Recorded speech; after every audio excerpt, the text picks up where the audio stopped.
12 মাসে একটি বছর, একটি বছরে একটি মাস মাহে রমজান। এটা হলো রহমতের দিন, রহমতের মাস, যেটা আমরা অনেকজনে ভাগ্য থাকে, অনেকজনের ভাগ্য থাকে না। অনেক মানুষ আমাদের মাঝে চলে গেছে, অনেক মানুষ বেঁচে আছে, জানি না কার কপালে কোন পর্যন্ত দিন আছে, সেটা একমাত্র উপর আল্লাহ জানে। আসসালামু আলাইকুম, চলে আসছি একটা ব্লগ নিয়ে। আজকে ব্লগটা খুবই আকর্ষণীয়, তো চলুন আপনাদেরকে আজকে এই ভিডিওটি লাস্ট পর্যন্ত দেখাতে চেষ্টা করবো। আপনারা সবাই আমার পাশে থাকবেন।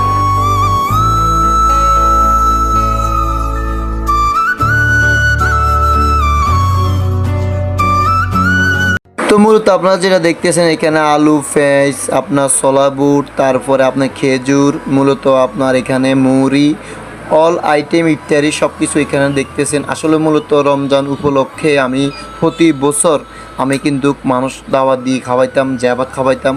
এই বছর আমি আসলে একার কারণে খাওয়াইতে পারিনি, যার কারণে আমার মুরব্বির সাথে, আমার মায়ের সাথে, আমার বাপ নেই, আমার বাপ মারা গিয়েছে। তো আসলে মূলত আমার আম্মু, আমার মুরব্বি, তো আমার আম্মুর সাথে কথা বলছি, উনি বলছে যে এবার না খাবাই, সবার ফ্যামিলিতে দেখি, গরিব দুঃখী ফ্যামিলি দেখি তাদের ফ্যামিলিতে ইফতারি দেওয়ার জন্য। তো মূলত আমার মার কথার বাইরে আমি কখনো যাই না। তো উনির কথা অনুযায়ী আমি ইনশাল্লাহ অলরেডি কিনে ফেলাইছি অনেক মানুষকে দেওয়ার জন্য। আসলে যারা গরিব অসহায় কিনে খেতে পারে না, ভালো মন্দ ইফতারি খেয়ে কিনবার মতন তৌফিক নেই, তাদেরকে দেওয়ার জন্য চেষ্টা করতেছি।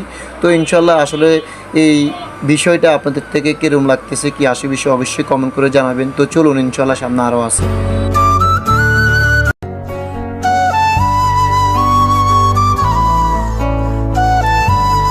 যাদের বাপ মা মারা গিয়েছে, আসলে তাদের একটা দাবি তাদের ছেলে সন্তানের প্রতি আছে। তো যারা সফল, তারা এই রমজান উপলক্ষে চেষ্টা করবেন বাপের উসুল্লাহ, মায়ের উসুল্লাহ, আত্মীয় স্বজন উসুল্লাহ কিছু আলোচনা দেওয়ার জন্য। তো ভিডিওটি কেমন হয়েছে অবশ্যই যদি ভালো লাগে একটা কমেন্ট করে জানাবেন, আর একটু শেয়ার করে দিবেন ইনশাআল্লাহ। তো আল্লাহ হাফেজ।